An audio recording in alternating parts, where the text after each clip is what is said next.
បាទសម្រាប់ព័ត៌មានជាបន្តទៀតនេះគឺពាក់ព័ន្ធទៅនឹងសម្ព័ន្ធសមាគមរថយន្តពន្លត់អគ្គិភ័យរបស់ប្រទេសកូរ៉េបានផ្ដល់រថយន្តពន្លត់អគ្គិភ័យនិងរថយន្តពេទ្យចំនួន5គ្រឿងដែលមានតម្លៃទឹកប្រាក់ 1.6 លានដុល្លារអាមេរិកដល់កម្ពុជានាពេលខាងមុខនេះ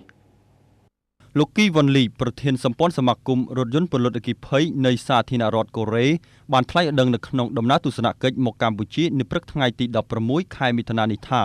តាមរយៈការពង្រឹងកិច្ចសហប្រតិបត្តិការជាមួយរាជរដ្ឋាភិបាលកម្ពុជាលើវិស័យសេដ្ឋកិច្ចនិងសង្គមសហព័ន្ធសមាគមពន្លត់អគ្គិភ័យសាធារណរដ្ឋកូរ៉េនឹងផ្ដល់រថយន្តពន្លត់អគ្គិភ័យ2គ្រឿងនិងរថយន្តពេទ្យចំនួន3គ្រឿងជូនដល់ឯកឧត្តមឧបនាយករដ្ឋមន្ត្រីយឹមឆៃលីប្រធានក្រុមប្រឹក្សាស្ដារនិងអភិវឌ្ឍកសិកម្មកម្ពុជានាពេលខាងមុខនេះលោកបន្តថារថយន្តនេះនឹងដឹកជញ្ជូនមកដល់កម្ពុជានៅខែកញ្ញាខាងមុខនេះដើម្បីប្រគល់ជូនឯកឧត្តមឧបនាយករដ្ឋមន្ត្រីយឹមឆៃលីដែលលោកមានបំណងយករថយន្តនេះទៅផ្ដល់ឲ្យមូលដ្ឋានមួយចំនួនក្នុងខេត្តកំពង់ស្ពឺដែលកំពុងជួបការខ្វះខាតរថយន្តប្រភេទខាងលើនេះ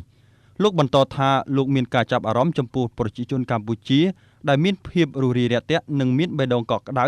ហើយលោកគឺជាពុទ្ធសាសនិកមួយរូបផងដែរ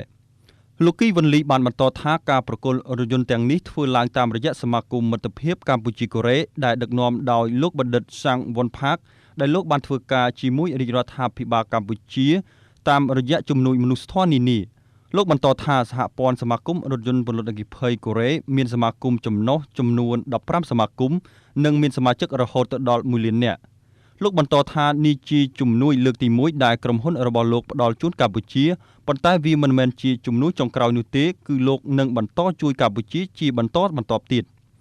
តកតងទៅនឹងការអភិវឌ្ឍកម្ពុជាលោកគីវ៉ុនលីបានថ្លែងថាកម្ពុជាគួរវិនិយោគលើវិស័យអប់រំបន្ថែមពិសេសយុវជនកម្ពុជាត្រូវតែខិតខំសិក្សាឲ្យបានច្រើនត្រូវមានក្តីសុបិនហើយធ្វើយ៉ាងណាយកចំណេះដឹងដែលខ្លួនមានដើម្បីសម្រេចក្តីសុបិនរបស់ខ្លួនលោកបណ្ឌិតសាំងវ៉ុនផាកប្រធានសមាគមមិត្តភាពកម្ពុជាកូរ៉េបានថ្លែងថាសមាគមរបស់លោកបានធ្វើការងារនេះរយៈពេល13ឆ្នាំមកហើយដែលបានផ្ដល់ជាថ្នាំពេទ្យមានតម្លៃជាង3លានដុល្លារអាមេរិកនិងបានទំនាក់ទំនងជាមួយក្រុមហ៊ុនកូរ៉េនានាដើម្បីផ្ដល់រថយន្តពន្លត់អគ្គិភ័យនិងសម្ភារៈមួយចំនួនទៀតដល់កម្ពុជាដែលធ្វើឲ្យលោកទទួលបានមេដាយមាសស្ថាបនាជាតិពីរាជរដ្ឋាភិបាលកម្ពុជាផងដែរ